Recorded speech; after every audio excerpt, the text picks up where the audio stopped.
ವೀಕ್ಷಕರೇ ನಮಸ್ಕಾರ. ದೂರದರ್ಶನ ಚಂದನ ವಾಹಿನಿಯ ಸಮಸ್ತ ವೀಕ್ಷಕರಿಗೆ ಸ್ಮಾರ್ಟ್ ಸೊಸೆಯಂದಿರು. ಇದು ಮಧುರ ಬಾಂಧವ್ಯಗಳ ಸಂಭ್ರಮಕ್ಕೆ, ಅದರಲ್ಲೂ ಕೂಡ ಶಿವಮೊಗ್ಗದ ಮತ್ತೊಂದು ಸಂಚಿಕೆಗೆ ತಮ್ಮೆಲ್ಲರಿಗೂ ಸ್ವಾಗತ. ನೀವೇನೇ ಹೇಳಿ, ಕೈಯಲ್ಲಿರೋ 5 ಬೆರಳು ಒಂದೇ ಸಮ ಇರುತ್ತಾ? ಇಲ್ಲ ಅಲ್ವಾ? ಅಂಕು ಡೊಂಕು ಇದ್ದೇ ಇರುತ್ತೆ. ಹಾಗೇನೇ ಸಂಬಂಧ ಅಂದಮೇಲೆ ಅಂಕು ಡೊಂಕು ಇದ್ದೇ ಇರುತ್ತೆ. ಅದರಲ್ಲೂ ಅತ್ತೆ ಸೊಸೆಯರ ಮಧ್ಯೆ ಈ ಒಂದು ಭಿನ್ನಾಭಿಪ್ರಾಯಗಳು ಇದ್ದೇ ಇರುತ್ತೆ.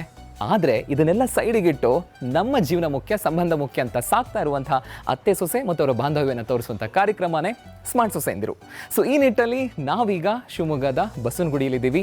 ಇಲ್ಲಿಯ ಒಂದು ಸಂಚಿಕೆ ಖಂಡಿತವಾಗ್ಲೂ ಒಳ್ಳೆ ಮಾಹಿತಿ, ಮನೋರಂಜನೆ ನೀಡುತ್ತೆ. ಖಂಡಿತವಾಗ್ಲೂ ನೋಡಿ. ಆ್ಯಂಡ್ ಬನ್ನಿ ಒಳಗೆ ಹೋಗೋಣ. ಅತ್ತೆ ಸೊಸೆ ಕಾಯ್ತಾ ಇದ್ದಾರೆ, ಕಾರ್ಯಕ್ರಮನ ಆರಂಭ ಮಾಡೋಣ. ಸೊ ನೀವು ನೋಡ್ತಾ ಇದ್ದೀರಾ ಸ್ಮಾರ್ಟ್ ಸೊಸೆಯಂದಿರು. ಇದು ಮಧುರ ಬಾಂಧವ್ಯಗಳ ಸಂಭ್ರಮ.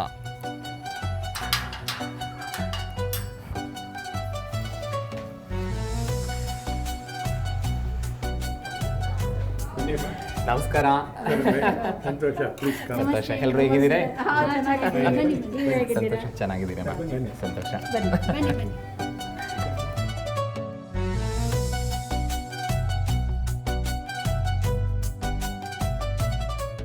ವೀಕ್ಷಕರೇ, ಶುರು ಮಾಡೋಣ ಇವತ್ತಿನ ಸಂಚಿಕೆನ. ಸೊ ಬನ್ನಿ, ಪ್ರೀತಿಯಿಂದ ಕುಟುಂಬದವರು ನಮ್ಮನ್ನು ಬರಮಾಡ್ಕೊಂಡಿದ್ದಾರೆ. ಅದೇ ಖುಷಿಯಲ್ಲಿ ನಾವು ಅವರನ್ನು ಕಾರ್ಯಕ್ರಮಕ್ಕೆ ಸ್ವಾಗತ ಮಾಡೋಣ. ಸೊ ನನ್ನ ಎಡಭಾಗದಲ್ಲಿ ಅತ್ತೆ ಶ್ರೀಮತಿ ಸುಕನ್ಯಾ ಅವರು ಕೂತಿದ್ದಾರೆ. ನಮಸ್ಕಾರ. ನಮಸ್ಕಾರ. ಸ್ವಾಗತ ತಮಗೆ. Thank you. ನಿಮಗೂ ಸಹ ಸುಸ್ವಾಗತ. ಸಂತೋಷ ಮ್ಯಾಮ್. ಸೊ ಇದೇ ನಿಟ್ಟಲ್ಲಿ ಅವರ ಸೊಸೆ ನನ್ನ ಬಲಭಾಗದಲ್ಲಿ ಕೂತಿದ್ದಾರೆ, ಶ್ರೀಮತಿ ವಿದ್ಯಾಲಕ್ಷ್ಮಿ ಅವರು. ನಮಸ್ಕಾರ ಮ್ಯಾಮ್, ಕಾರ್ಯಕ್ರಮಕ್ಕೆ ಸ್ವಾಗತ. ತಮಗೂ ಕೂಡ ಕಾರ್ಯಕ್ರಮಕ್ಕೆ ಸ್ವಾಗತ. ಸೊ ಖುಷಿಯಾಗಿ ಜೋಶಾಗಿದ್ದೀರಾ ಒಟ್ಟಿನಲ್ಲಿ? ಅಮ್ಮ ಹೇಳಿ, ನಿಮ್ಮ ಪರಿಚಯ ನಮ್ಮ ವೀಕ್ಷಕರಿಗೆ. ನನ್ನ ಹೆಸರು ಸುಕನ್ಯಾ ಅಂತ ಹೇಳಿಬಿಟ್ಟು, ನಾನು ಹುಟ್ಟಿದ ಊರು, ತವರು ಮನೆ ಎಲ್ಲ ತೀರ್ಥಹಳ್ಳಿ ಹತ್ತಿರದ ಬಾಳಗಾರು ಅಂತ ಹೇಳಿ ಒಂದು ಗ್ರಾಮ. ಅದು ತುಂಬ ಸಣ್ಣ ಹಳ್ಳಿ. ಈಗ ಅಲ್ಲಿ ಮಲೆನಾಡಿನ ಒಂದು ರೈತಾಪಿ ಕುಟುಂಬಗಳಲ್ಲಿ ನಾನು ಜನಿಸಿದವಳು. ಮನೆಯಲ್ಲಿ ದೊಡ್ಡ ಸಂಸಾರ, ನಾವು 8 ಜನ ಮಕ್ಕಳು ನಮ್ಮ ತಂದೆ ತಾಯಿಗೆ. ಹಾಗೆ ಬೆಳ್ಕೊಂಡು ಬಂದಿದ್ದು. ಮದುವೆ ಆಗಿದ್ದು ಚಿಂತಾಮಣಿ ಊರಿಗೆ. ಆದರೆ ನನ್ನ ಮನೆಯವರು ಇಲ್ಲಿ ಶಿವಮೊಗ್ಗದಲ್ಲೇ ಕೆಲಸ ಮಾಡ್ತಾ ಇದ್ರೋದ್ರಿಂದ ನಾವಿಬ್ಬರು ಇಲ್ಲೇ ನೆಲೆಸಿದ್ದೀವಿ. ನಮಗೆ ಮದುವೆ ಆಗಿ ಈಗ 50ನೇ ವರ್ಷ. 2 ಗಂಡು ಮಕ್ಕಳು, 2 ಸೊಸೆದಿರು, ಒಬ್ಬಳು ಮೊಮ್ಮಗಳು ಇದ್ದಾಳೆ. ಓಕೆ. ಸೊ ಒಟ್ಟಿನಲ್ಲಿ ಈಗ ಮದುವೆ ಆಗಿ ಸುವರ್ಣ ಸಂಭ್ರಮದಲ್ಲಿದ್ದೀರಿ. Okay okay, ಸಂತೋಷಮ್ಮ.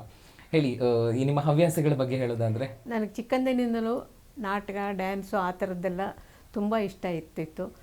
ಮದುವೆ ಆಗಿ ಬಂದ ಮೇಲೆ ಡ್ರಾಮಕ್ಕೆ ಅಂದರೆ ಒಂದು ಶಿಬಿರಕ್ಕೆ ಸೇರಿಕೊಂಡೆ. ತುಂಬ ವರ್ಷಗಳಾದ ಮೇಲೆ ಅಲ್ಲಿ ಒಂದು ಶಿಬಿರಕ್ಕೆ ಸೇರಿಕೊಂಡು ಅಲ್ಲಿ ಮಿಡ್ಸಮ್ಮರ್ ನೈಟ್ಸ್ ಡ್ರೀಮ್ ಅಂಥೇಳಿ ಒಂದು ಫಸ್ಟು ಡ್ರಾಮಾ ಮಾಡಿದ್ದು ನಾವು. ಅಲ್ಲಿಂದ ಜಯಿಸಿದ ನಾಯಕ ಅವೆಲ್ಲನೂ ಮಾಡಿದೆ. ಆಮೇಲೆ 2007ರಿಂದ ನಾವು ಮಹಿಳೆಯರೇ ಒಂದು ಯಕ್ಷಗಾನ ಕಲಿತ್ಕೊಂಡು, ಒಂದು ಮಹಿಳೆಯರದ್ದೇ ಒಂದು ಯಕ್ಷಗಾನ ಟೀಮ್ ಮಾಡಿಕೊಂಡು ಸುಮಾರು ನಾನು 130 ರಂಗಗಳಲ್ಲಿ ನಾನು ಭಾಗವಹಿಸಿದ್ದೀನಿ. ಓಕೆ. ಅಂದ್ರೆ ನೀವು ಮುಂಚೆ ಏನು ಕಲಿಬೇಕು ಅಂತಿದ್ರಿ ಅದೆಲ್ಲ ಮದುವೆ ಆದ್ಮೇಲೆ ಕಲ್ತಿದ್ದೀರಾ? ಹೌದು, ಎಲ್ಲ ಮದುವೆ ಆದಮೇಲೆ.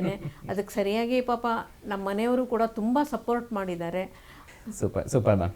ಸೊ ಬನ್ನಿ, ನಿಮ್ಮ ಪರಿಚಯ ತುಂಬ ಚೆನ್ನಾಗಿತ್ತು. ಸೊಸೆ ನಿಮ್ಮ ಪರಿಚಯನೂ ಮುಖ್ಯ ಆಗುತ್ತೆ, ಹೇಳಿ ಮ್ಯಾಮ್ ನಮ್ಮ ವೀಕ್ಷಕರಿಗೆ.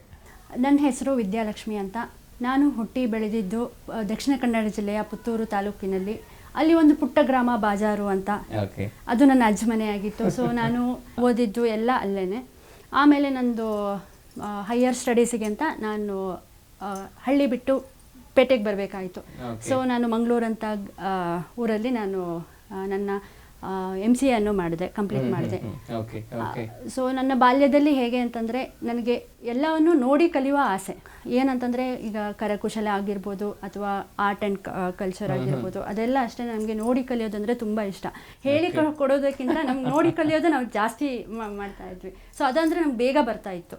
ಸೊ ಹಾಗಾಗಿ ತುಂಬ ಇಂಟ್ರೆಸ್ಟ್ ಇತ್ತು ನಮಗೆ ಆ ಫೀಲ್ಡಲ್ಲಿ. ಸೊ ಓದು ಮುಖ್ಯನೇ, ಮೇಜರಾಗಿ ಸಪೋರ್ಟ್ ಮಾಡೋದು ಓದಿಗೆನೆ ಎಲ್ಲರೂ. ಮದುವೆ ಆಗಿದ್ದು ತಾವು ಎಷ್ಟು ವರ್ಷ ಆಯಿತು? ಮದುವೆ ಆಗಿ 8 ವರ್ಷ ಆಯಿತು. ಓಕೆ. ಸೊ ಮದುವೆಯಾಗಿ ಮಂಗಳೂರಲ್ಲೇ ಕೆಲಸವನ್ನು ಮಾಡ್ತಿದ್ದೆ ನಾನು. ಅದಾದ ನಂತರ ನನ್ನ ಗಂಡನ ವೃತ್ತಿಗೋಸ್ಕರ ನಾವು ಬಾಂಬೆ, ಪುಣೆ ಎಲ್ಲ ಹೋಗಬೇಕಾಯ್ತು. ಗೊತ್ತಲ್ಲ, ಕೋವಿಡ್ ಆದಮೇಲೆ ಮತ್ತೆ ನಮ್ಮ ಊರೇ ನಮಗೆ ಸ್ವರ್ಗ ಅಂತ ನಾವು ಬಂದ್ವಿ. ಇಲ್ಲಿ ನಿಮ್ಮ ಹವ್ಯಾಸಗಳೇನು? ಬಿಕಾಸ್ ನಿಮ್ಮ ಅತ್ತೆಯವರ ಹವ್ಯಾಸಗಳು ಕೇಳ್ತಿದ್ರೆ ಚಿಕ್ಕ ವಯಸ್ಸಲ್ಲಿ ಏನಿತ್ತೋ ಅದನ್ನೆಲ್ಲ ಮದುವೆ ಆಮೇಲೆ ಕಲ್ತು ರೂಢಿಸ್ಕೊಂಡ್ರು, ಜೊತೆಗೆ ಕರಕುಶಲ ಕಲೆಗಳು ಅದು ಇದು ಅಂತ somehow ಅವರು ಸೊ ಇನ್ವಾಲ್ವ್ ಅದೇ ನಂಗೊಂದು ಪ್ಲಸ್ ಪಾಯಿಂಟ್ ಅಂತ ಹೇಳ್ಬೋದು. ಯಾಕೆಂದ್ರೆ ಅವ್ರದ್ದು ಇಂಟ್ರೆಸ್ಟು ನನ್ನ ಇಂಟ್ರೆಸ್ಟು ಸೇಮ್ ಆಗಿರೋದ್ರಿಂದ ನನಗೆ ತುಂಬಾನೇ, ಅವ್ರಿಗೂ ಅಷ್ಟೇನೆ ಎಲ್ಲ ಗೊತ್ತಿದೆ ಸೊಸೆಗೂ, ಏನು ಜಾಸ್ತಿ ಹೇಳಬೇಕಾಗೂ ಇಲ್ಲ, ಎಲ್ಲ ನೋಡಿ ಮಾಡ್ತಾಳೆ ಅಂತ ಅವ್ರಿಗೂ ಒಂಥರ ಇಂಟ್ರೆಸ್ಟ್ ಇತ್ತು. ಇಬ್ಬರು ಸೊಸೆ ಅಂದ್ರೂ ಕರೆಕ್ಟಾಗಿ ಅವ್ರಿಗೆ ಮ್ಯಾಚ್ ಆಗೋ ಥರನೇ ಇದೀವಿ ಅಂತ ನಾವು ಹೇಳೋದಕ್ಕಿಂತ ಎಲ್ಲರೂ ನಮ್ಮನ್ನು ನೋಡಿದವ್ರು ಎಲ್ಲರೂ ಹೇಳ್ತಾರೆ. ಅದೊಂದು ತುಂಬಾ ಹೆಮ್ಮೆ ವಿಚಾರನೇ ನನಗೆ. ಇಬ್ರು ನಿಮ್ಗೆ ಸೊಸೆದಿರಲ್ಲ, ಇಬ್ರು ನಿನಗೆ ಹೆಣ್ಮಕ್ಳು ಅಂತ ಹೇಳಿ ಅಂತೇಳಿ. ಖಂಡಿತವಾಗ್ಲೂ ಹೌದು. ನಾವು ಗಂಡು ಮಕ್ಳಿಗಾರು ಬೈಬೋದೇನೋ ಇದು ಮಾಡ್ಬೋದೇನೋ, ಆದ್ರೆ ಇವ್ರಿಬ್ರಿಗೆ ನಾವು ಏನು ಮಾತಾಡೋಕ್ಕಾಗಲ್ಲ, ಅಷ್ಟು ಚೆನ್ನಾಗಿ ನಮ್ಮನ್ನ ಇದು ಮಾಡ್ಕೊಳ್ತಾರೆ. ಸೊ ನಾವು ಹಾಗಾಗಿ ನಾವು ಯಾವತ್ತೂ ನಮಗೆ ಒಂಥರ ಟಿಪಿಕಲ್ ಆಗಿ ಹೇಳ್ತಾರಲ್ಲ ಗಂಡನ ಮನೆ ಹಂಗೆ ಹಿಂಗೆ ಎಲ್ಲ ಇರುತ್ತೆ ಅಂತ, ನಮ್ಗೆ ಆ ಥರ ಅನ್ಸೇ ಇಲ್ಲ. ಅತ್ತೆ ಗಟ್ಟಿಗೆ ಇಲ್ಲ ಯಾವತ್ತೂ ಅನ್ಸಿಲ್ಲ.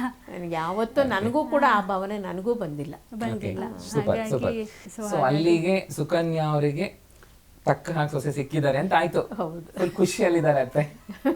ಒಂದ್ ಪ್ರಶ್ನೆ ತಗೊಳ್ಳೋಣ. ನೀವು ಹೇಳ್ತಾ ಇದ್ರಿ ನಿಮ್ಮ ಬಾಲ್ಯ ಅಂದ್ರೆ ನಿಮ್ಮ ತವ್ರ ಮನೆ ಎಲ್ಲ ರೈತಾಪಿ ಕುಟುಂಬ ಜಮೀನ್ದಾರಿಕೆ ಎಲ್ಲ ಇರ್ತಿತ್ತು ಅಂತ, ಆಳು ಕಾಳು ಎಲ್ಲ ಇರ್ತಾ ಇದ್ರು. ಆಳು ಕಾಳು ಇದ್ರೂ ಕೂಡ ಅದು ದನಗಳಿಗೆ ಮಾತ್ರ ನಾವೇ ಹೋಗ್ಬೇಕು, ಅದಕ್ಕೆ ಹುಲ್ಲು ಹಾಕ್ಬೇಕು. ಮನೆ ಕೆಲ್ಸಕ್ಕೆ ಒಬ್ಬರೇನೋ ಇರೋರು, ಆದ್ರೂ ಕೂಡ ಯಾವಾಗಲೂ ಒಂದು ರೂಲ್ಸ್ ನಮ್ಮಮ್ಮ ನಮಗೆ ಕಳಿಸ್ಬಿಟ್ಟಿದ್ದಾರೆ. ಮನೆ ಮುಂದಿನ ಹೊಸ್ಲು ಏನಿದೆಯಲ್ಲ ಅದನ್ನ ನಾವೇ ತೊಳೆದ್ಬೇಕು, ನಾವೇ ರಂಗೋಲಿ ಹಾಕ್ಬೇಕು, ನಾವೇ ಕುಂಕುಮ ಇಡಬೇಕು ಅಂತೇಳಿ. ಹಾಗೆ ಹೌದು. ನೀವು ಬಿಂದಾಸಾಗೆ ಬೆಳೆದಿದ್ರಿ, ನಿಮ್ಮ ಕಾಲಘಟ್ಟದಲ್ಲಿ ಹೇಗಿರ್ಬೇಕು ಆರಾಮಾಗಿ. ಗಂಡನ ಮನೆಗೆ ಬಂದ್ಬಿಟ್ರಿ, ಇಲ್ಲೆಲ್ಲ ಹೊಂದ್ಕೊಳ್ಬೇಕಾಗತ್ತೆ. ಇಲ್ಲಿ ನಾವೇ ಆ ತರದ್ ಯಾವ್ದು ಎಕ್ಸ್ಪೆಕ್ಟ್ ಮಾಡೋ ಹಾಗಿಲ್ಲ. ಸೊ ಎಷ್ಟೋ ಕಷ್ಟನೋ ಸುಖನೋ ಯಾವ ರೀತಿ ಹೊಂದ್ಕೊಂಡು ಹೋಗಿರ್ತೀರಾ. ಈಗ ನಿಮ್ಮ ಸರದಿ ಬಂದಿದೆ, ಅತ್ತೆ ಆಗಿದ್ದೀರಾ, ವಿದ್ಯಾಲಕ್ಷ್ಮಿ ಬಂದಿದ್ದಾರೆ. ನಾನ್ ಬಂದಾಗ ಕಷ್ಟಪಟ್ಟಿದ್ದೀನಿ, ನಮ್ಮತ್ತೆ ಇಷ್ಟೊಂದೆಲ್ಲ ಕಷ್ಟ ಕೊಟ್ಟಿದ್ದಾರೆ, ಕಷ್ಟ ದಿನಗಳನ್ನ ಅನುಭವಿಸಿದೀನಿ, ಯಾಕೆ ನನ್ ಸೊಸೆಗೆ ಆರಾಮಾಗಿರೋದ್ ಬಿಡ್ಬೇಕು, ನಾನು ಕಷ್ಟ ಕೊಡೋಣ ಅಂತ ಅನ್ಸಿಲ್ವಾ? ಇಲ್ಲ, ಖಂಡಿತವಾಗೂ ನಾನು ಅದಿಲ್ಲ. ಯಾಕೆಂದ್ರೆ ನಮ್ಮ ಅತ್ತೆ ಮನೆಯಲ್ಲೂ ಕೂಡ ನಮ್ಗೆ ಯಾರು ಏನು ಆತರ ಹಿಂಸೆ ಕೊಟ್ಟು ನೀನ್ ಹಂಗ್ ಮಾಡು ನೀನ್ ಹಿಂಗ್ ಮಾಡು ಅಂತ ಹೇಳಿ ಒಂದು ಜಬರ್ದಸ್ತಿಯಿಂದ ಹೇಳಿದವರಿಲ್ಲ. ಹಂಗಲ್ಲ ಕಣಮ್ಮ ಹಿಂಗೆ ಅಂತ ಹೇಳಿ ಒಂದು ಯಾವಾಗ್ಲೇ ಆಗ್ಲಿ ಒಂದ್ ಮನೆಯಿಂದ ಇನ್ನೊಂದ್ ಮನೆಗೆ ಬಂದಾಗ ಒಂದ್ ಚೇಂಜಸ್ ಇದ್ದೇ ಇರುತ್ತೆ. ಅತ್ತೆ ಆದವಳು ಅವಾಗ ಅಲ್ತಿದ್ದಾಳೆ. ಒಂದು ಹೆಣ್ಣು ಮಗಳನ್ನ ಒಬ್ಳು ತಾಯಿ ಹೇಗೆ ರೂಪರೇಷೆ ಕೊಟ್ಟು ರೆಡಿ ಮಾಡಿ ಕಳಿಸ್ತಾಳ, ಅದೇ ರೀತಿ ಒಬ್ಳು ಅತ್ತೆ ಒಬ್ಳು ಸೊಸೆನ ಅದೇ ರೀತಿ ರೆಡಿ ಮಾಡ್ತಾಳೆ. ಅದು ಸಾಮಾನ್ಯವಾಗಿ ನೋಡಿ ನೀವು ನಮ್ಮ ಮನೆ ಇದು ರೀತಿ ರಿವಾಜು ಸಂಪ್ರದಾಯ ಆ ಥರದನ್ನ ಎಲ್ಲದನ್ನು ಬರಬೇಕಾದ್ರೆ ಅತ್ತೆ ಆದವಳು ಅವಳ ಜವಾಬ್ದಾರಿ ಅವಳಿಗೆ ಇದ್ದೇ ಇರುತ್ತೆ. ಅದು ಉಳಿಸಿ ಬೆಳೆಸ್ಬೇಕಾಗಿರೋ ಅಂಥದ್ದು. ಅದು ಹಾಗೆ ಅಥವಾ ಇವ್ರಿಗೆ ಗೊತ್ತಿಲ್ಲದೆ ಇದ್ದಾಗ ನಾವು ಹೇಳಬೇಕು, ಇದು ಹಿಂಗಲ್ಲಮ್ಮ, ನಮ್ಮನೆ ಸಂಸ್ಕಾರ ಹೀಗೆ, ನಮ್ಮನೆ ಪದ್ಧತಿ ಹೀಗೆ ಅಂತ. ಯಾವಾಗಲೂ ಅಷ್ಟೇ ಅವ್ರ ಮನೆ ಪದ್ಧತಿ ಅವ್ರಿಗಿರುತ್ತೆ, ನಮ್ಮ ಮನೆ ಪದ್ಧತಿ ನಮಗಿರುತ್ತೆ. ಅದನ್ನ ಉಳಿಸಿ ಬೆಳೆಸ್ಬೇಕಾಗಿರೋದು ನಮ್ದೇ ಕರ್ತವ್ಯ ಆಗತ್ತೆ. ಒಟ್ಟಿನಲ್ಲಿ ನಾವು ಕಲಿಸ್ಬೇಕು ಅವರಿಗೆ ಅಂತೀರಿ ಅಲ್ವಾ? ಬಿಕಾಸ್ ಎಷ್ಟೋ ಮನೆಗಳಲ್ಲಿ ಸಾಮಾನ್ಯ ನಡೀತಾ ಇರುತ್ತೆ, ನಾನ್ ಬಂದ ನಮ್ಮತ್ತೆ ತುಂಬಾ ನನಗೆ ಟಾರ್ಚರ್ ಕೊಟ್ಟಿದ್ದಾರೆ, ನನ್ ಸರ್ದಿ ನಾನ್ ಕೊಡ್ತೀನಿ, ಸುಮ್ಮನೆ ಒಂಥರ ಅದು ಗೊತ್ತಿಲ್ಲ ಅದು ಯಾಕೆ ಆ ರೀತಿ ಯೋಚನೆ ಮಾಡಿದ್ರು. ಕೆಲವು ಮನೆಗಳಲ್ಲಿ ಇದೇ ರೀತಿಯಾಗೇನೆ ವಾದ ವಿವಾದಗಳಾಗಿ ಜಗಳ ಆಗುವಂತದ್ದು ಇದೆ. ಖಂಡಿತವಾಗ್ಲೂ ಹೌದು. ಹೌದು, ನೀವು ನಂಬ್ತಿರೋ ಬಿಡ್ತಿರೋ ಗೊತ್ತಿಲ್ಲ, ನಮ್ಮತ್ತೆ ಯಾವತ್ತೂ ನನಗೆ ಎಡಗೈನಲ್ಲಿ ಬಡಿಸಿದ್ದಿಲ್ಲ. ನಾವು ಒಟ್ಟಿಗೆ ಊಟ ಕೂತ್ರು, ಇಲ್ಲಮ್ಮ ನೀನು ಊಟ ಮಾಡು ಮೊದಲು, ನಾನು ಆಮೇಲೆ ಕುತ್ಕೋತೀನಿ ಅಂತ ಹೇಳೋಣ. ಅಂದರೆ ನೀವು ಹಾಕಿ ಪರವಾಗಿಲ್ಲ ನಾನು ಇಬ್ಬರು ಒಟ್ಟಿಗೆ ಕೂತ್ಕೊಳ್ಳೋಣ ಅಂತಂದರೆ, ಇಲ್ಲ ಬೇಡ ಅಮ್ಮ ನೀನು ಊಟ ಮಾಡು, ನಾನು ನಿಂದ ಆದ ತಕ್ಷಣ ನಾನು ಕೂತ್ಕೊಳ್ತೀನಿ ಅಂದರೆ ಮಾಡಿಸಿ. ಒಳ್ಳೆ ವಿಷಯ ಅದು. ಖುಷಿ ಅದೇ ನಮಗೆ ಅವ್ರು ಹೇಳಿದ್ರು ಪದ್ಧತಿ ಕಲಿಬೇಕು ನಮ್ಮ ಪದ್ಧತಿ. ಬಟ್ ಅವ್ರು ಹೇಳಿದ್ದು ಅಂದ್ರೆ ಹೆಂಗೆ ಹೇಳಿದಾರೆ ಅಂದ್ರೆ ಸಲಹೆ ಮೂಲಕ ಹೇಳಿದ್ದಾರೆ, ಯಾವತ್ತು ಹೇರಿಕೆ ತರ ಆಗಿಲ್ಲ. ಜಬರ್ದಸ್ತಿ ಮಾಡಿದ್ರೆ ಮಾತ್ರ ಅಲ್ಲಿ ಭಿನ್ನಾಭಿಪ್ರಾಯಗಳು ಏನು ಒಡಕುಗಳು ಎಲ್ಲ ಬರೋದು. ಸೊ ಹಾಗಾಗಿ ಅವರು ಸಲಹೆ ರೀತಿಯಲ್ಲಿ ಕೊಟ್ಟಾಗ ನಾವು ಅದನ್ನ ಸ್ವೀಕರಿಸ್ಬೋದು, ಯಾರೇ ಆಗಲಿ ಸ್ವೀಕರಿಸ್ಬೋದು. ಯಾಕೆ ಅಂತಂದ್ರೆ ತುಂಬಾ ಡಿಫ್ರೆನ್ಸ್ ಇರುತ್ತೆ ನಮಗೆ, ಏಜ್ ಗ್ಯಾಪ್ ಆಗಿರ್ಬೋದು ಅಥವಾ ಡಿಕೇಡ್ ಗ್ಯಾಪ್ಸ್ ಎಲ್ಲ ಇರುತ್ತೆ. ಸೊ ಹಾಗಾಗಿ ಮನಸ್ಥಿತಿಗಳು ಚೇಂಜ್ ಆಗ್ತಾ ಇರ್ತವೆ. ಅತ್ತೆ ಅಲ್ಲದೆ ಮಾವನು ಕೂಡ, ಅವರು ಅಂತೂ ನಮ್ಮ ಏನು ಮಗಳಿಗಿನ್ನ ಎಲ್ಲರನ್ನೂ ಮಕ್ಳ ಥರನೇ ನೋಡ್ಕೋತಾರೆ ಅವರು. ಬೆಳಿಗ್ಗೆ ಕಾಫಿ ಕೊಡೋದು ಇದು ಮಾಡೋದು ಬಂದಾಗ ನಮಗೆ ಸೊ ತುಂಬ ಖುಷಿ ಆಗುತ್ತೆ. ಅದು ಅವರು ಅವ್ರನ್ನೆಲ್ಲ ತೊಡಸ್ಕೊಂಡಿರ್ತಾರೆ, ಯಾವುದಾದ್ರೂ ಒಂದು ಆಕ್ಟಿವಿಟಿಯಲ್ಲಿ ತೊಡಸ್ಕೊಂಡಿರ್ತಾರೆ. ಸೊ ಹಾಗಾಗಿ ತುಂಬ ಖುಷಿ ಆಗುತ್ತೆ. ಈ ಬಾಂಧವ್ಯಗಳೇ ನಮಗೆ ಹೌದು, ಈಗಿನ ಜಗತ್ತಿಗೆ ಬೇಕು ಅದು. ಅಂದರೆ ಸೊಸೆನೂ ಅರ್ಥ ಮಾಡ್ಕೋಬೇಕು, ಅತ್ತೆನೂ ಅರ್ಥ ಮಾಡ್ಕೋಬೇಕು. ನಿಜ ಅದು. ಹೇಳಿ, ನೀವು ಹೇಳ್ತಾ ಇದ್ರಿ ಯಕ್ಷಗಾನ ನಾನು ಮದುವೆ ಆದ್ಮೇಲೆ ನನಗಿದ್ದ ಆಸೆನೆಲ್ಲ ಕಲ್ತು ಸೊ ಅಷ್ಟೊಂದು ಪ್ರದರ್ಶನ ಕೊಟ್ಟಿದ್ದೀರಿ ಅಂತ. ಸೊ ನಮ್ಗೊಂದು ಕುತೂಹಲ ಇದೆ, ಸೊ ಯಾವ ರೀತಿ ಅದರದೊಂದು ಜಲಕ್ಕಿರುತ್ತೆ ಅನ್ನುವಂಥದ್ದು ಆಗತ್ತಾ? ಆಗತ್ತೆ. ನಾನು ಇವಾಗ ಹೇಳ್ತಾ ಇರೋಂಥದ್ದು ವೀರ ಅಭಿಮನ್ಯು ಅಂದರೆ ಚಕ್ರವ್ಯೂಹವನ್ನು ಭೇದಿಸಕ್ಕೆ ಹೋಗಬೇಕು, ತಾನು ಹೋಗ್ತೀನಿ ಅಂತ ಹೇಳಿ ಹೇಳ್ಕೊಳ್ತಾನೆ. ಧರ್ಮರಾಯನಿಂದ ಅಪ್ಪಣೆ ತಗೊಂಡು ಬರ್ತಾನೆ.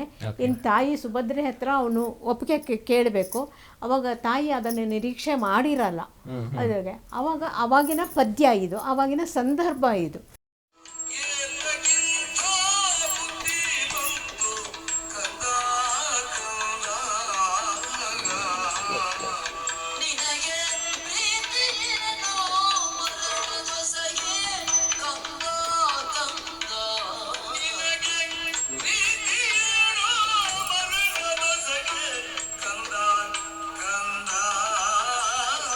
ಯಾವುದೋ ಸಂತೋಷದ ವಿಚಾರವನ್ನು ನೀನು ಹೇಳುತ್ತೀಯಾ ಎಂದು ನಾನು ಆಲಿಸಿ ಕಾಯುತ್ತಾ ಕುಳಿತಿದ್ದೆ.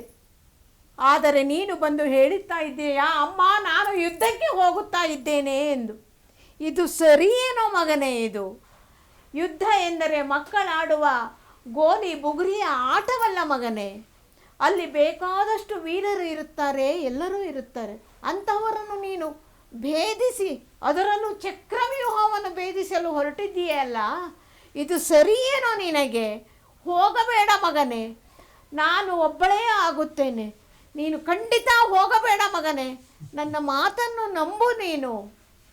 ಓಕೆ ಅಲ್ವಾ, ತಾಯಿಯ ಒಂದು ಏನೋ ಸಂಕಟವನ್ನ ವ್ಯಕ್ತಪಡಿಸ್ತಾ ಇದ್ದಾಳೆ ಆಕೆ. ಹೌದು. ತುಂಬಾ ತುಂಬಾ ಸಂತೋಷ. ಬಟ್ ನಂಗೆ ಖುಷಿ ಆಗತ್ತೆ, ಅಂದ್ರೆ ಈ ವಯಸ್ಸಲ್ಲಿ ಯಾಕೆ ಬೇಗ ಬಿಡು, ನಮ್ಗೆ ಕಲಿಯುವಂತ ಬೇಕಾಯ್ದಲ್ಲ, ಅಥವಾ ನಾಚಿಕೆಯಿಂದಲೂ ಹಿಂದೆ ಹೆಜ್ಜೆ ಇಟ್ಬಿಡ್ತೀವಿ ನಾವು. ಇಂಥ ಪ್ರದರ್ಶನಗಳು ನೋಡಿ ನಿಮ್ಮ ಯಜಮಾನರು ಏನ್ ಪ್ರಶಂಸೆ ಕೊಟ್ಟಿದ್ದಾರೆ ನಿಮಗೆ, ಏನ್ ಹೇಳಿದ್ದಾರೆ? ಅವರು ಖುಷಿ ಪಟ್ರು. ಎರಡು ಫ್ಯಾಮಿಲಿನಲ್ಲಿ ಯಾರೂ ನಮ್ಮ ಇದು ಯಕ್ಷಗಾನ ಮಾಡಿರ್ಲಿಲ್ಲ. ನಾನು ಅದೊಂದ್ರೆ ಜೈ ಅನ್ಸ್ಕೊಂಡ್ಬಿಟ್ಟಿದ್ದೀನಿ. ಹೆಂಗೆ ಅತ್ತೇನೆಲ್ಲ ಸ್ಟೇಜ್ ಮೇಲೆ ನೋಡೋದು ತುಂಬಾ ಖುಷಿ ಆಗುತ್ತೆ. ಈ ಸೀರೆ ಬಗ್ಗೆ ವಿಷಯ ಕೇಳಬೇಕು ಅನ್ಕೊಂಡೆ, ಬಹಳ ಚೆನ್ನಾಗಿದೆ. ಎಲ್ಲಿ ತಗೊಂಡ್ರಿ? ಯಜಮಾನರು ಕೊಡ್ಸಿದ? ನಾನು ಬರೀ ಹೌಸ್ ವೈಫ್ ಅಷ್ಟೇ.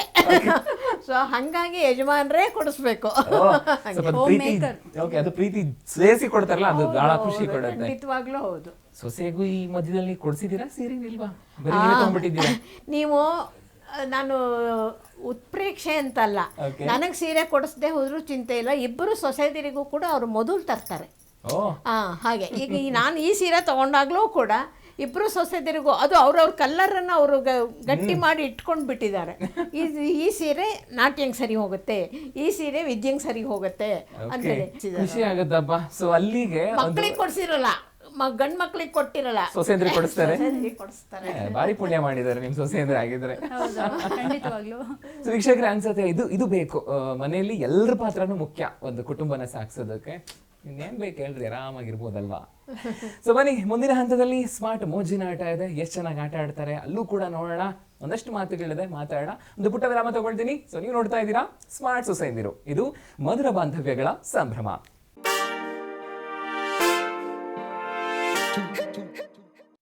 ವೀಕ್ಷಕರೇ, ಮತ್ತೊಮ್ಮೆ ಸ್ವಾಗತ ತಮಗೆ. ನೀವು ನೋಡ್ತಾ ಇದ್ದೀರಾ ಸ್ಮಾರ್ಟ್ ಸೊಸೈಂದಿರು, ಇದು ಮಧುರ ಬಾಂಧವ್ಯಗಳ ಸಂಭ್ರಮ. ಸೊ ಇನ್ನು ಮುಂದಿನ ಹಂತ ಇರುವಂತದ್ದು ಸ್ಮಾರ್ಟ್ ಮೋಜಿನ ಆಟ. ಸೊ ಅತ್ತೆಗೆ ತಕ್ಕ ಸೊಸೆ, ಸೊಸೆಗೆ ತಕ್ಕ ಅತ್ತೆ ಸಿಕ್ಬಿಟ್ರಲ್ಲ ಅನ್ನೋ ಖುಷಿಲಿ ಇಬ್ರು ಇದ್ದಾರೆ ಅತ್ತೆ ಸೊಸೆ. ಸೊ ಆಟನು ಹೇಗೆ ಆಡ್ತಾರೆ ಬನ್ನಿ ನೋಡೋಣ.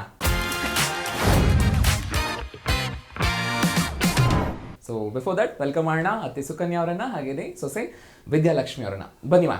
ಓಕೆ, ಸೊ ಆಟನು ಚೆನ್ನಾಗಿ ಆಟ ಆಡಬೇಕು. ಹೇಗೆ ಅಂತ ಹೇಳ್ತೀನಿ, ರೂಲ್ಸ್ನ ಕೂಡ ಕೇಳಿಸ್ಕೊಳ್ಳಿ. ಓಕೆ, ನೀವು ನೋಡ್ತಾ ಇದ್ರಿ ಉಯ್ಯಾಲೆ ಮೇಲೆ ಒಂದಷ್ಟು ಪ್ರಾಪರ್ಟೀಸ್ನ ಇಟ್ಟಿದ್ದೀವಿ ನಾವು. ಓಕೆ, ರೂಲ್ಸ್ ಏನಪ್ಪಾ ಅಂತಂದ್ರೆ, ಇಲ್ಲಿರೋ ವಸ್ತುಗಳ ಜೊತೆಗೆ ಮತ್ತಷ್ಟು ವಸ್ತುಗಳನ್ನ ಹೇಳ್ತೀನಿ. ಉದಾಹರಣೆಗೆ ಈಗ ನಿಮ್ಮ ಸ್ಟಿಕ್ಕರ್ ಹಣೆಗೆ ಹಚ್ಚಿರೋದು, ನಾನು ಸ್ಟಿಕ್ಕರ್ ಅಂತ ಹೇಳಿದ ತಕ್ಷಣ ನಿಮ್ಮ ಬೆಟ್ನ ತಗೊಂಡು ಸ್ಟಿಕ್ಕರ್ ಮೇಲೆ ಇಟ್ಕೋಬೇಕು. ಬಳೆ ಅಂದ ತಕ್ಷಣ ಬಳೆನ ಮುಟ್ಟಿರಬೇಕು. ಈ ತರ ನಾನು ನೀವು ಹೆಂಗೆ ಯಾವ್ದು ಅಲಂಕಾರ ಆಗಿದಿರಲ್ಲ ಆ ತರದ ವಸ್ತುಗಳನ್ನೇ ಹೇಳ್ತೀನಿ. ಆ ಗ್ಯಾಪ್ ಅಲ್ಲಿ ನಾನು ಉಯ್ಯಾಲೆ ಮೇಲೆ ಇಟ್ಟಿರೋ ವಸ್ತುಗಳನ್ನು ಹೇಳ್ತೀನಿ. ಗಮನ ಇರಬೇಕು, ಹೇಳಿದ ತಕ್ಷಣ ಟಕ್ ಅಂತ ನೀವು ತಗೋಬೇಕು. ಈ ತರ 3 ಚಾನ್ಸ್ ಇರುತ್ತೆ. ಅಂಡ್ ಯಾರು ತಗೊಂಡಿರ್ತೀರೋ ಅವ್ರಿಗೆ ಪಾಯಿಂಟ್ ಸಿಗುತ್ತೆ. ಸೊ 3 ಚಾನ್ಸ್ ಅಲ್ಲಿ ಯಾರಿಗೆ ಜಾಸ್ತಿ ಪಾಯಿಂಟ್ ಹೋಗುತ್ತೋ ಅವ್ರು ವಿನ್ನರ್ ಆಗ್ತೀರಾ. ಡನ್? ಶೋರ್? ಓಕೆ ಅಮ್ಮ ಹೇಳಿ. ಎಸ್, ನಾನೇ ಗೆಲ್ಲೋದು. ಮತ್ ನೀವು? ನಾವಿಬ್ರು ಸೇರಿ ಗೆಲ್ತೀವಿ. ಓಕೆ, ಸೊ ಶುರು ಮಾಡೋಣ. ಮೊದಲನೇದಾಗಿ ರೂಲ್ಸ್ ಎಲ್ಲ ಅರ್ಥ ಆಗಿದೆಯಲ್ಲ? Okay, first start. ಸ್ಟಿಕ್ಕರ್, ಬಳೆ, ಜಡೆ, ಸೆರಗು, ಕೃಷ್ಣ. ಒಂದು ಪಾಯಿಂಟ್ ಅತ್ತೆಗೆ ಸಿಕ್ಕಿದೆ. ಕೃಷ್ಣನ್ ಹಿಡ್ಕೊಂಡ್ಬಿಟ್ಟಿದ್ದಾರೆ ಅವರು. ಓಕೆ, ವಾಪಸ್ ಇಡಿ. ಸೊ ನಿಮ್ಗೆ 1 ಪಾಯಿಂಟ್ ಸಿಕ್ಕಿದೆ. ನೋಡೋಣ. Okay, start. Second round. ಸೆರಗು, ಜಡೆ, ಸ್ಟಿಕ್ಕರ್. ಕೂದಲು ಏನು ಹೇಳಿಲ್ಲ. ಮೂರ್ತಿ. ಇರ್ಲಿ, ಜಾಗಕ್ಕೆ ಹೋಗಿದ್ರಲ್ಲ. ಓಕೆ, ಬಳೆ. ಎಡಗೈ ಬಳೆ, ಬಲಗೈ ಬಳೆ, ಕಿವಿಯೋಲೆ, ಸ್ಟಿಕ್ಕರ್, ಜಡೆ, ಸ್ಟಿಕ್ಕರ್, ಜಡೆ, ಬಳೆ, ಕಿವಿಯೋಲೆ, ಸ್ಟಿಕ್ಕರ್, ಬಳೆ, ಕವಡೆ.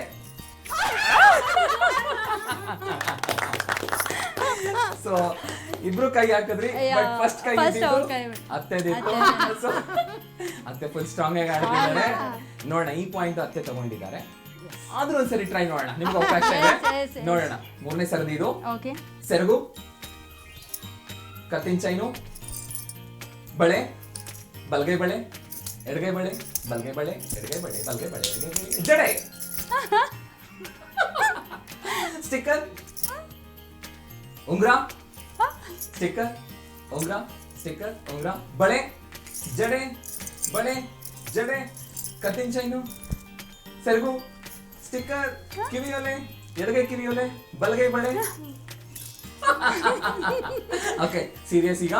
ಬಲಗೈ ಬಳೆ, ಬಲಗೈ ಬಳೆ, ಬಲಗಡೆ ಕಿವಿಯೋಲೆ, ಎಡಗಡೆ ಕಿವಿಯೋಲೆ, ಸೆರಗು, ಜಡೆ, ಮೂರ್ತಿ, ಕೈ ಬಳೆ, ಬಿಂದಿ, ಉಂಗ್ರ,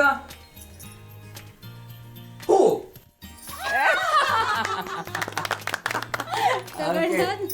ಸೊ ಅಲ್ಲಿಗೆ ಸೊಸೆಗೆ ಒಂದು ಪಾಯಿಂಟ್ ಸಿಕ್ಕಿದೆ. ಓಕೆ, ಖುಷಿಯಾಗಿದ್ದಾರೆ. ಬಟ್ ಸ್ಟಿಲ್ ಕನ್ಸಿಡರ್ ಮಾಡಿದಾಗ 2 ಪಾಯಿಂಟ್ ಅತ್ತೆಗೆ ಸಿಕ್ಕಿದೆ. ಅಲ್ಲಿಗೆ ಸ್ಮಾರ್ಟ್ ಮೋಜಿನ ಆಟದ ವಿನ್ನರ್ ಶ್ರೀಮತಿ ಸುಕನ್ಯಾ ಅವರು. ಸೂಪರ್. ಸೊ ಒಟ್ಟಿನಲ್ಲಿ ಅತ್ತೆ ಸುಕನ್ಯಾ ಅವ್ರು ಗೆದ್ಬಿಟ್ರು. ಎನಿವೇಸ್, ಖುಷಿ ನಮಗೂ ಕೊಟ್ಟಿದೆ ನಿಜವಾಗ್ಲೂ ಹೇಳಬೇಕು ಅಂದ್ರೆ, ಅಲ್ವಾ ವೀಕ್ಷಕರೇ? ಸೊ ಸ್ಮಾರ್ಟ್ ಮೋಜಿನ ಆಟದ ಉದ್ದೇಶನೇ ಅದು. ಸಮಯ ಸಿಕ್ಕಾಗ ಈ ರೀತಿ ಚಿಕ್ಕ ಚಿಕ್ಕ ಆಟಗಳನ್ನ ಆಡಿ ಭಾರಿ ಖುಷಿ ಕೊಡುತ್ತೆ ಅದು. ಇವತ್ತಿನ ದಿನಗಳಲ್ಲಿ ಸಂಬಂಧಗಳನ್ನ ಬೆಳೆಸಬೇಕಾಗಿದೆ ನಾವು. ಈ ರೀತಿ ಆಟ ಆಡಿನೂ ಬೆಳೆಸೋಣ ಅಲ್ವಾ? ಎಸ್. ಆಮೇಲೆ ಮುಂದಿನ ಹಂತದಲ್ಲಿ ಸ್ಮಾರ್ಟ್ ಸಿಂಗಿಂಗ್ ಇದೆ, ಅದರಲ್ಲೂ ಕೂಡ ಚೆನ್ನಾಗಿ ಹಾಡೋರಿದ್ದಾರೆ. ನೋಡೋಣ ಯಾವ ರೀತಿ ಹಾಡ್ತಾರೆ, ನಮ್ಮನ್ನು ರಂಜಿಸ್ತಾರೆ ಅಂತ. ಸೊ ಒಂದು ಪುಟ್ಟ ವಿರಾಮ ತಗೋಣ. ನೀವು ನೋಡ್ತಾ ಇದ್ದೀರಾ ಸ್ಮಾರ್ಟ್ ಸೊಸೆಯಂದಿರು. ಇದು ಮಧುರ ಬಾಂಧವ್ಯಗಳ ಸಂಭ್ರಮ.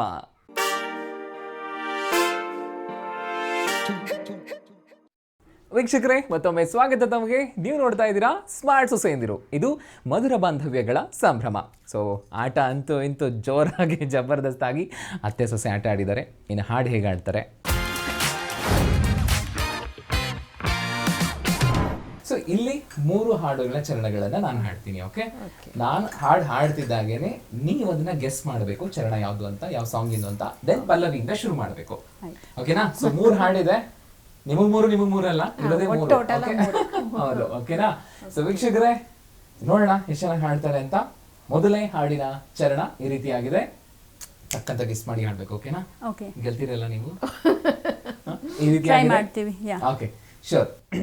ಮನದಾಸೆ ದೂಡಿದ ಬಯಕೆ ಕನಸಾಗಿ ಕಾಡುವುದೇ, ಮೆಲ್ಲು ಸಿರೆ ಸವಿಗಾನ, ಎದೆ ಜಲ್ಲನೆ ಹೂವಿನ ಬಾಣ.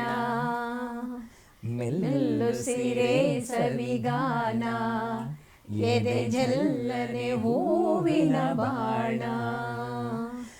ಮನದಾಸೆ ದೂಡಿದ ಬಯಕೆ ನನಸಾಗಿ ಕಾಡುವುದೇಕೆ, ಮನದಾಸೆ ಮೂಡಿದ ಬಯಕೆ ಕನಸಾಗಿ ಕಾಡುವುದೇಕೆ. ಮಧುಮಂಚಕೆ ವಿಧಿ ಹಂಚಿಕೆ, ಅದಕ್ಕೇಕೆ ಅಂಜಿಕೆ ಶಂಕೆ. ಸುಕನ್ಯಾ ಅವರು ಸೂಪರ್ ಆಗಿ ಹಾಡಿದ್ದಾರೆ, ಪಾಯಿಂಟ್ ತಗೊಂಡಿದ್ದಾರೆ. ಏನ್ರಿ ಮತ್ತೆ ಎಲ್ಲರೂ ತಗೋತಾ ಇದ್ದಾರೆ? ನಾವು ಮತ್ತೆ ಫುಲ್ ಕ್ಲಾಸ್. ಓಕೆ, ಸೊ 2ನೇ ಹಾಡಿನ ಆಚರಣ ಈ ರೀತಿಯಾಗಿದೆ. ಸೂಪರ್ ಆಗಿರೋ ಹಾಡಿದು. ನೋಡೋಣ ಎಷ್ಟು ಬೇಗ ಗೆಸ್ ಮಾಡ್ತೀರಾ ಅಂತ. ತಿಲಕ ಇಟ್ಟರೆ ಸ್ವರ್ಗವು ಸಿಗದು, ಕುಲದಲ್ಲಿ ಕೀಳ್ಯಾವುದೋ, ಮನದಲ್ಲಿ ಮೇಲ್ಯಾವುದೋ. ಮತ್ತೊಂದ್ಸರಿ. ಕುಲದಲ್ಲಿ ಕೀಳ್ಯಾವುದೋ, ಹುಚ್ಚಪ್ಪ ಮತದಲ್ಲಿ ಮೇಲ್ಯಾವುದೋ. ಹುಟ್ಟಿ ಸಾಯುವ ಹಾಳು ಮನುಷ್ಯ, ಮನಸ್ಸನ ಮಧ್ಯೆ ಮೇಲ್ಯಾವುದು ಕೀಳ್ಯಾವುದೋ. ತಯ್ಯಕ್ಕ ತಾದಿರಿ ಸೊ ಅಂತೂ ಇಂಥ ಸೊಸೆ ಒಂದು ಪಾಯಿಂಟ್ ತಗೊಂಡ್ಬಿಟ್ರು. ಈಗ ಕಾಂಪಿಟೇಷನ್ ಇದೆ ಅತ್ತೆ ಸೊಸೆ ಮಂದಿ. So, ತಲಾ ಒಂದೊಂದು ಪಾಯಿಂಟ್ ಇದೆ. ನೋಡೋಣ ಲಾಸ್ಟ್ ಸಾಂಗ್ ಹೇಗಿದೆ ಅಂತ. 3ನೇ ಹಾಡಿನ ಚರಣ ಈ ರೀತಿಯಾಗಿದೆ. ನಿನ್ನ ಎಲ್ಲ ನೋವನ್ನು ಕೊಡುಗೆ ನೀಡು ನನಗಿನ್ನು, ನನ್ನ ಎಲ್ಲ ಖುಷಿಯನ್ನು ಕೊಡುವೆ ನಿನ್ನ ವಶಕ್ಕಿನ್ನು, ಮಳೆಯ ಹನಿ ಕೊರಳೋದನಿ ತರವೇ, ನಗಬಾರದೆ ನಗಬಾರದೆ ನನ್ನೊಲವೇ.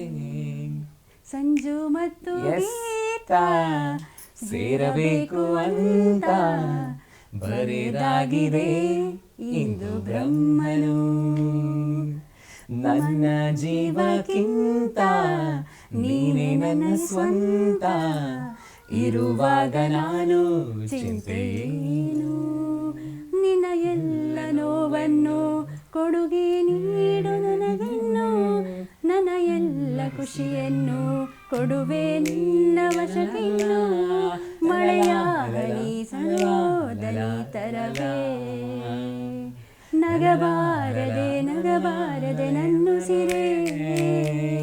ಸೂಪರ್. ಸೊ ಅಲ್ಲಿಗೆ ವಿದ್ಯಾಲಕ್ಷ್ಮಿ ಅವರು 2 ಪಾಯಿಂಟ್ ತಗೊಂಡಿದ್ದಾರೆ. ಅತ್ತೆಯವರೇ ಬರ್ಲಿ ಚಪ್ಪಾಳೆ, ಸೊಸೆ ಗೆದ್ದಿದ್ದಾರೆ. ನಾನು ಗೆದ್ರು ಒಂದೇ, ಅವ್ರು ಗೆದ್ರು ಗೆದ್ರು ಒಂದೇ. ಒಂದೇ. ಗೆಲ್ಲೋ ವಯಸ್ಸು ಗೆಲ್ಲಿ. ಹಂಗೆ ಗೆಲ್ಲೋ ವಯಸ್ಸು ಗೆಲ್ಲಿ ಅಂತ ಅಲ್ವಾ? ನೀವು ಹೇಳಿ ಗೆಲ್ಸೋ ವಯಸ್ಸು ನಮ್ದಿದ್ದು ಗೆಲ್ಲಿಸ್ತೀವಿ ಅಂತ ಅಲ್ವಾ? ಹೌದು. ರೈಟ್. Very good. ವೆರಿ ಖುಷಿ ಆಗ್ತದಪ್ಪ ಹಿಂಗೆಲ್ಲ ನೋಡ್ತಿದ್ರೆ. ವೀಕ್ಷಕರೇ, ಹಾಡಿ ಸಂಗೀತಕ್ಕೆ ಶಕ್ತಿ ಇದೆ. ಯಾವಾಗ್ಲೂ ಒತ್ತಿ ಒತ್ತಿ ಹೇಳ್ತೀವಿ ನಾವು, ಅದನ್ನ ಗುನುಗ್ಬೇಕು ನಾವು. ಮನಸ್ಸಿಗೆ ನಿರಾಳತೆ ಕೊಡುತ್ತೆ, ಸಂಬಂಧಗಳನ್ನ ಗಟ್ಟಿ ಮಾಡುತ್ತೆ. ಮನೇಲಿ ಎಲ್ಲರೂ ಖುಷಿ ಇರಬೇಕು, ಸಂಬಂಧಗಳು ಯಾವಾಗ್ಲೂ ಚೆನ್ನಾಗಿರ್ಬೇಕು ಅನ್ಕೋತೀವಿ ಅಲ್ವಾ? ಬಟ್ ಅದು ಸಾಧ್ಯನಾ? ಸುಮ್ಮನೆ ಸಾಧ್ಯ ಇಲ್ಲ. ಅದಕ್ಕೊಂದಷ್ಟು ಮಾಹಿತಿನ ನಾವು ತಿಳ್ಕೋಬೇಕು, ತಿಳ್ಕೊಂಡು ಅದನ್ನ ಅಳವಡಿಸ್ಕೊಳ್ಬೇಕು. ಅದನ್ನೇ ನಾವು ನಮ್ಮ ಕಾರ್ಯಕ್ರಮದಲ್ಲಿ ಹೇಳುವಂಥದ್ದು ಸ್ಮಾರ್ಟ್ ಸಲಹೆ ಅಂತ. ಬನ್ನಿ ಹಾಗಾದ್ರೆ ಇವತ್ತಿನ ಸ್ಮಾರ್ಟ್ ಸಲಹೆ ಏನಿದೆ ಅಂತ ತಿಳ್ಕೊಂಡು ಬರೋಣ. ಸೊ ಇದನ್ನ ತಿಳಿಸ್ಕೊಡ್ತಾ ಇದ್ದಾರೆ ಖ್ಯಾತ ಆಪ್ತ ಸಲಹೆಗಾರರಾದಂತಹ ಶ್ರೀಮತಿ ಸುಷ್ಮಾ ಕೌಶಿಕ್ ಅವರು. ಸೊ ಸ್ಮಾರ್ಟ್ ಸಲಹೆ ನಿಮಗಾಗಿ.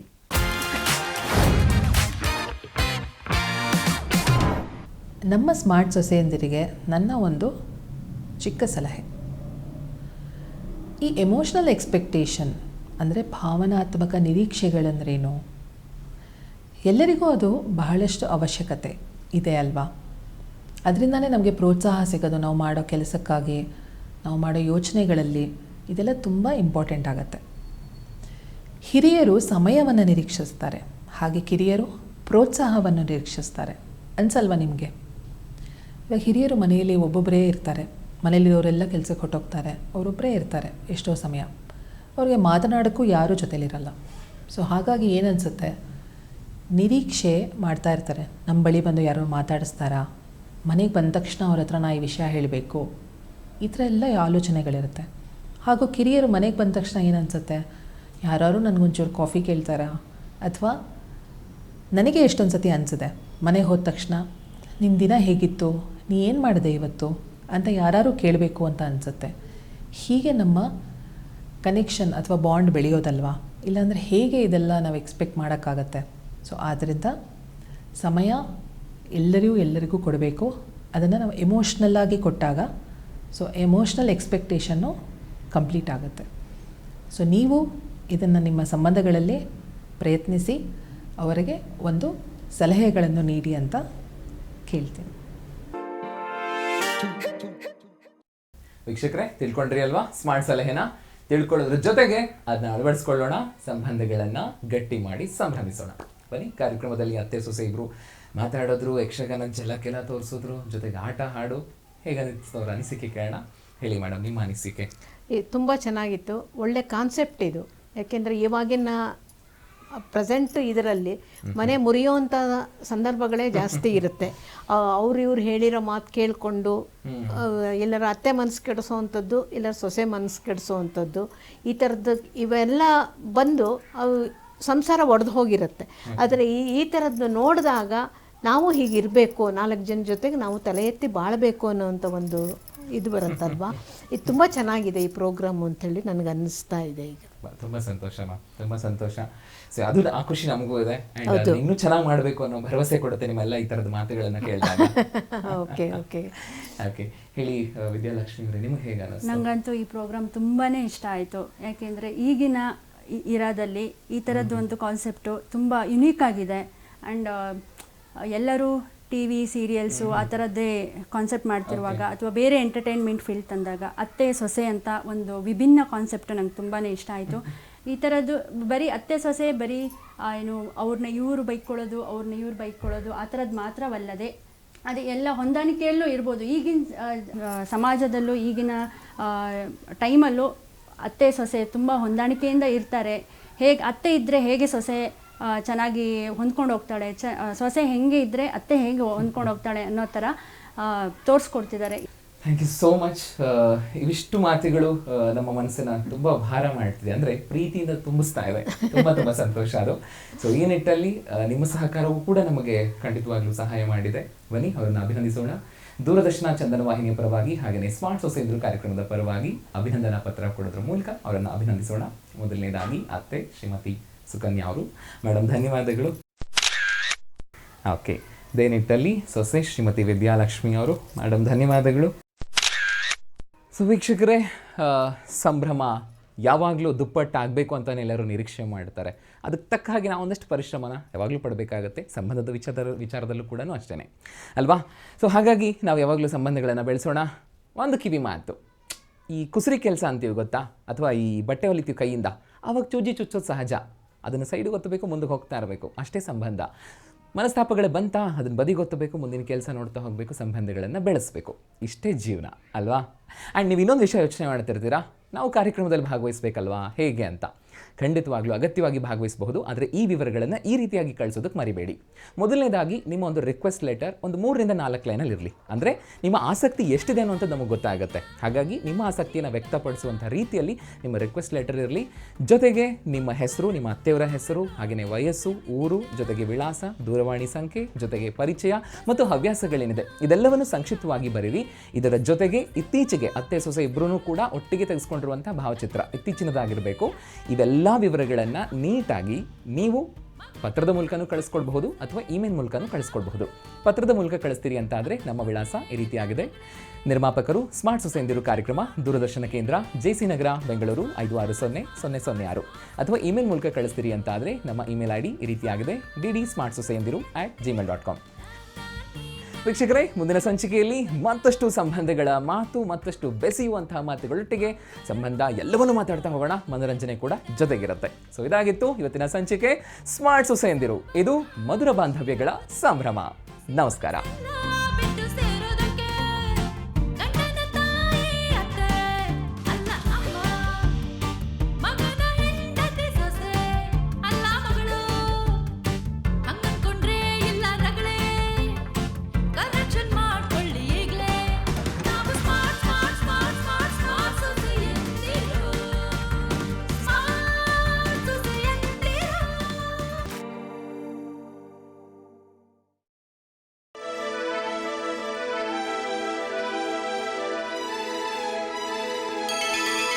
ಬಾರಿಸು ಕನ್ನಡ ಡಿಂಡಿಮವ, ದೂರದರ್ಶನ ಚಂದನ. ಇದು ಕನ್ನಡ ವಾಹಿನಿ.